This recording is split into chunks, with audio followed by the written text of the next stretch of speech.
Tonight on 24 Frames, we sit down with Jerry Skybell as he explains his unique style and technique. We dive headfirst into a look at Shakespeare Uncovered Season 2. What makes us cheer for the bad guy? We'll look at why people pulled for Breaking Bad's Walter White. And finally, Kenneth O'Meara performs a track off his album, God of Wind. 24 Frames starts right now.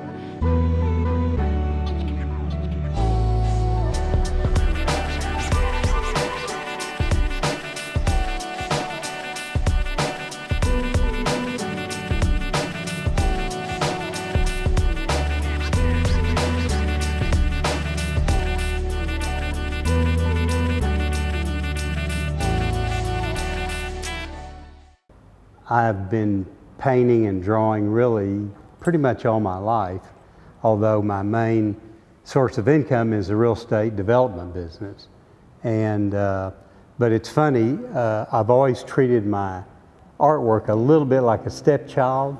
And now the older I'm getting, it seems like, even though I'm still involved in real estate, art is really my true passion. I do have an art background. Even though I started at the University of Texas in business school, I ended up transferring to the art department, and I did get a BFA in studio art. Since 2000, early 2000 is when I purchased a etching press, and I worked for a couple of days with this guy that manufactured them. His girlfriend was like a master printer, and that's how I learned how to do these solar plate etchings. This is a solar plate, that's a solar plate, that one is. These are drawings, solar plate, and these two. And actually this was a drawing that I had in my sketchbook, and I just thought it'd make a good print, so I made a copy onto transparency and then transferred it to the solar plate. It was like a whole new awakening for me of different effects that could be achieved by that really weren't available to me before. You're trying to conceal is the very thing. When I go on a trip, I always take my sketchbook. This is something I did on a trip to California.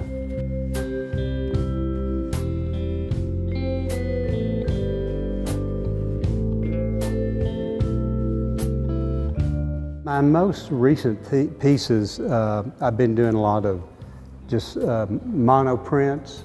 You paint the ink with the ink onto the plate, the glass, and then you run your press over it, and it takes all that ink off. You put a piece of paper, of course, it's usually damp, and you roll the pressure over the paper, and you get some effects that you just couldn't get by brush or by drawing. I've been kind of drawing inspiration from my own backyard. There's a creek behind our house. It's sort of, we refer to it as the wilderness, and I go back there and do plein air painting. And I've been sort of experimenting with India ink that I mix egg whites, shake it up, and I paint with a brush outside, and then while the picture's still sort of wet, not dried completely, this is real good heavy paper. I hose it down with a hose, and the egg white acts as sort of a resist where the ink doesn't bite into the paper completely, and when you hose it down you get these really unusual effects. These four I did from my backyard. When I call plein air, that means working out, and like a lot of the Impressionist artists would set up their easels outside and paint. I started these. When I was telling you about washing off the picture, see these areas here where the ink didn't completely bite into the paper. that's how you get those unusual effects. And then I go back in with the charcoal. But this is called my backyard, I think. Yeah, my backyard. I guess I ultimately want them to say, wow, that's great, you know, but it's funny, the things I usually like are what I find other people like too. If that answers the question. Who would have thought that one playwright from 400 years ago would have an unmeasurable impact on modern entertainment? Shakespeare's influence isn't hard to find, as we prepared for Shakespeare Uncovered Season 2, a show that has actors dissecting the playwright's work. We had the opportunity to screen an episode at the Alamo Drafthouse. Dr. Mark Charney looks back at our event. We check out some of our favorite promos, and we talk about the importance of Shakespeare. I was fortunate enough to see the Morgan Freeman episode in Taming of the Shrew. Shakespeare's take on the War of the Sexes. Come and kiss me, Kate. Morgan Freeman gets to the heart of the Taming of the Shrew. We look for methods, if you're in education, to introduce difficult material to students. Shakespeare has always seemed as challenging. So you cut together a piece like Shakespeare Uncovered with Morgan Freeman, who's very friendly, and not seen as an intellectual. You know, he's an actor, he's smart, but he's sort of a normal guy. And he's leading you through all of these different clips from other productions and talking about the controversy, but in a way that you can understand in high school, in a way that probably you can understand in middle school, and at the same time, still really valuable for the university. So what I found very appealing about that is that somehow they put together an entertaining hour that spans this huge educational range. I thought that they did a really great job of forgiving Shakespeare for what can still seem to be a very chauvinistic play, right? And I think there are some, as they say, some difficult moments in it. So when you say they're being forgiving, maybe they're finding something there that was meant to be found there. Maybe we know these two people have similar spirits and we want them together. And the reason they applaud at the end is because these two equals have found each other, and in some ways they're not only equal, but they're better than those people around them. And you know that, and you know how smart she is. But I also love that it inspires all kinds of reactions. And I was at a Kennedy Center American College Theater Festival in Region 2 at Carnegie Mellon a few years back, and they did a play they called Kate. And it was the scene that led up to her 44-line speech at the end, where she's submissive. And you watch the scene being played. It starts with that scene, and then an actress in it says, I can't do this. This is terrible. I'm offended. Everything about this offends me. And the curtain comes down, the stage goes around, and you see them arguing over the textual sort of analysis. The female does it in a way so she feels it's feminist. And so she redoes it the way she sees it done. And they do it 5 times. They argue, and you see it done 5 more times. And you realize the only way it can be done is the way it was originally done. Shakespeare is he crosses into philosophy, he crosses into mathematics, he crosses into literature, he's theater, he's design. Getting a handle on that is really smart. And I think, the next one looks like with Othello, that it's going to hit the racism that Shakespeare is addressing. Next time on Shakespeare Uncovered, Othello, the Moor of Venice, and actor David Harewood. The lovely thing about Shakespeare is that he addresses all the major topics that we look at now. The topics in his day are the topics in our day. And I think you can ignore it, or you can actually get to what is gritty in them. And I think the Shakespeare thing makes someone who's unreachable for some students in the reading seem provocative and interesting. Petruchio treats Catherine very much like you would a prisoner of war in scenes, but I think the most offensive part of it to especially feminist theorists is that at the end, that long 44-line speech is completely servile. And she's getting down to put her hand under his foot. I love that, and I think that's what's going to draw kids to Shakespeare. We talk about those things now. Those things are real in their society, and if you can make someone like Shakespeare current You're doing a great thing. Is she not proud? Doth she not count her blessed, unworthy as she is, that we have wrought so worthy a gentleman to be her bridegroom? Not proud you have, but thankful that you have. Proud can I never be of what I hate, but thankful e'en for hate that is meant love. I think Shakespeare wrote what he was seeing. I think he wrote what he wanted to entertain his audiences, but no, God, to think he had this sort of effect, who would? It'd be hubris, wouldn't it? I mean, to think I'm that important.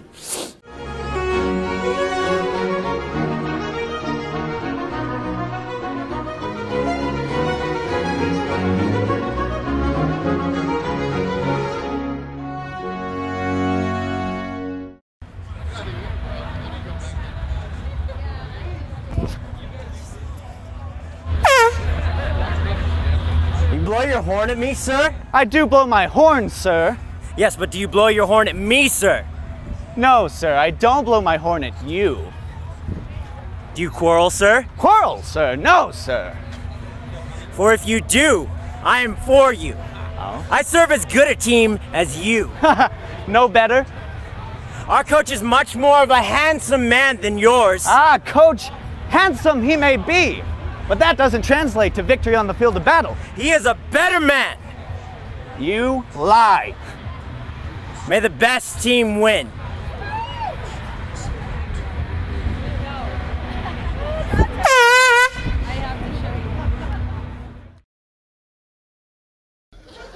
You took this book out in 1971. Yes, and I returned it in 1971. Yeah, 71. That was my first year on the job.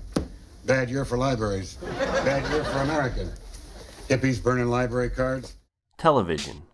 That weird little box that's in everyone's home and always seems to be on. It provides us with laughter, cheer, and mindless comfort. It even turns us into people we never thought we could be. Walt, please. Let's both of us stop trying to justify this whole thing and admit you're in danger. Who are you talking to right now? Who is it you think you see? Do you know how much I make a year? I mean, even if I told you, you wouldn't believe it.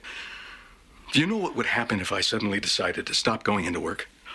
A business big enough that it could be listed on the NASDAQ goes belly up. Disappears. It ceases to exist without me. No, you clearly don't know who you're talking to, so let me clue you in. I am not in danger, Skylar. I am the danger. A guy opens his door and gets shot, and you think that of me? No. I am the one who knocks.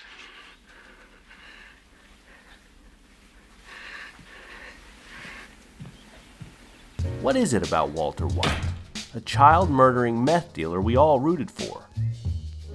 This is a moral conundrum.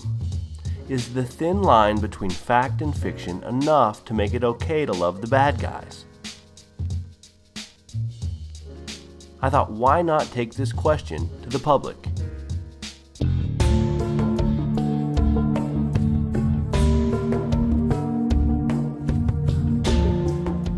You want to face away or No, face right at the camera. Oh.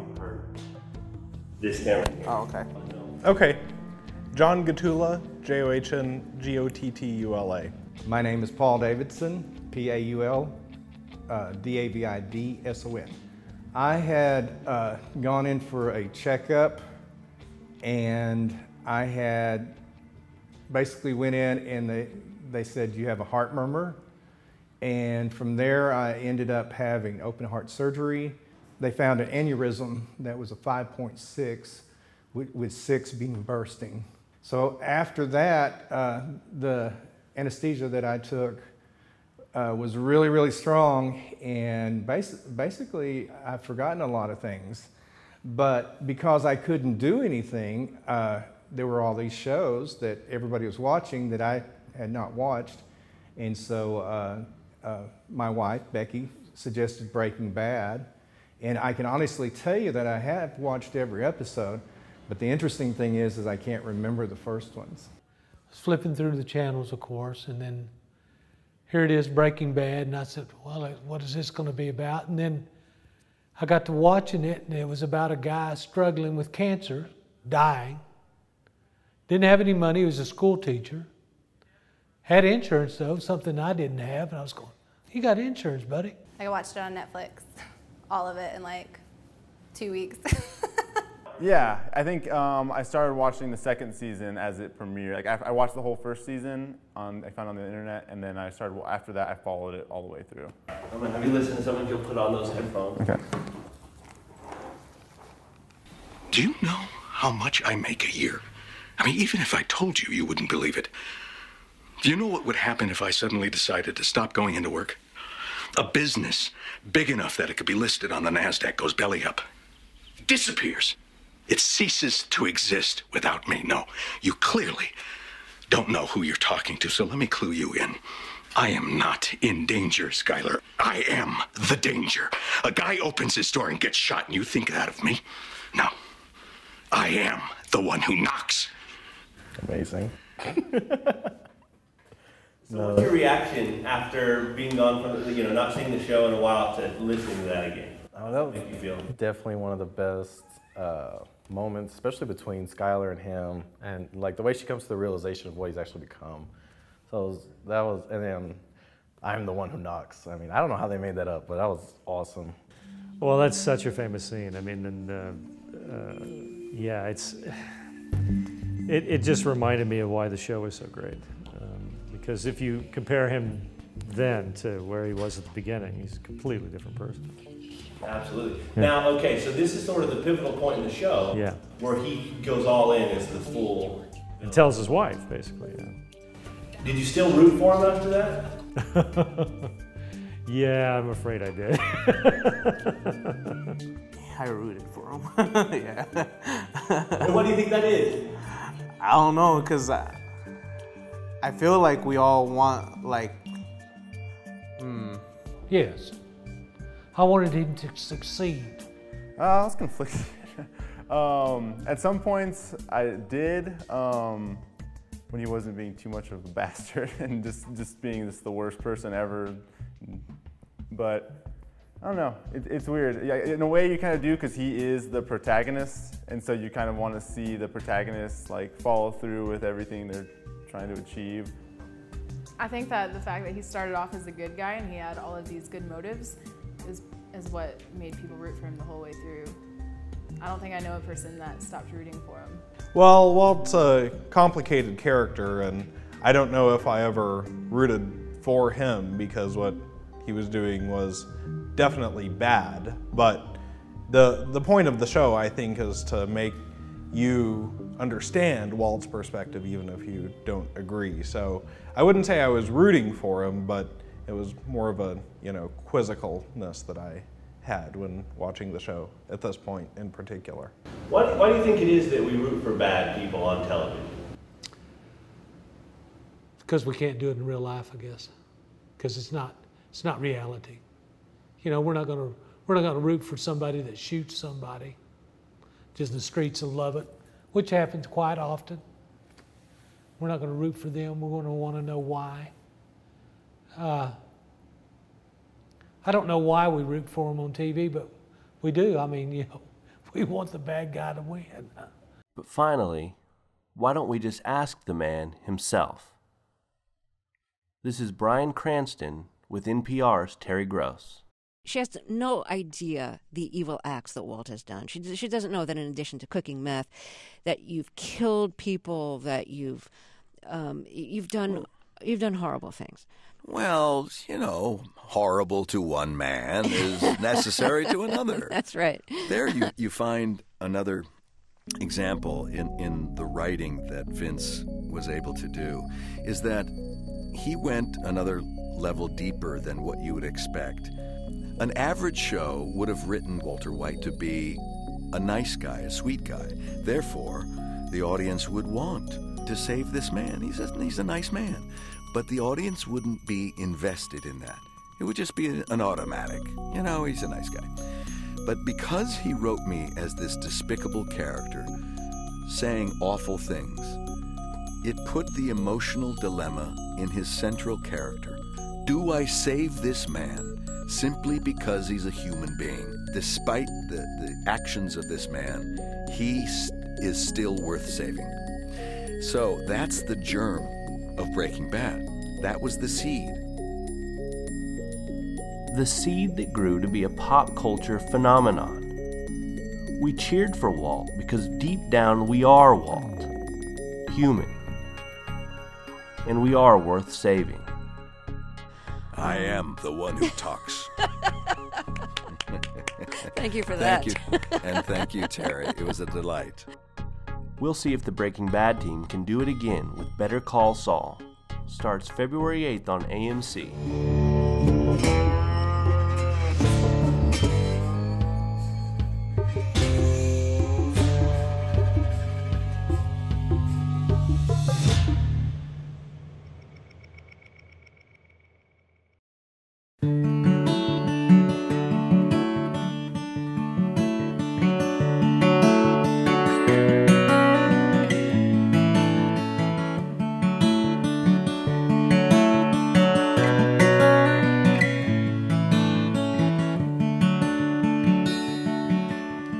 Blistered winds scorch these plains like a bilge from a furnace. The sun could make us tan and lean, but all it does is burn us. The crops curl up and wither like a dollar bill on fire.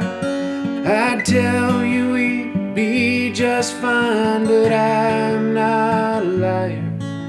A 30-year-old photograph still sits upon the chest of me in a suit and tie, and you in a wedding dress. Before the drought, in a wedding dress.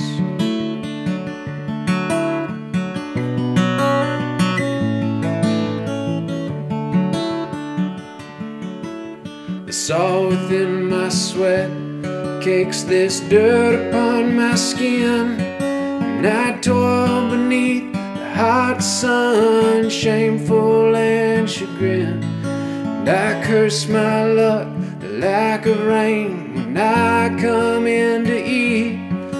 No room, no time for tender words, no kiss upon the cheek. A 30-year-old photograph still sits upon the chest of me in a suit and tie, and you in a wedding dress. Before the drought, in a wedding dress.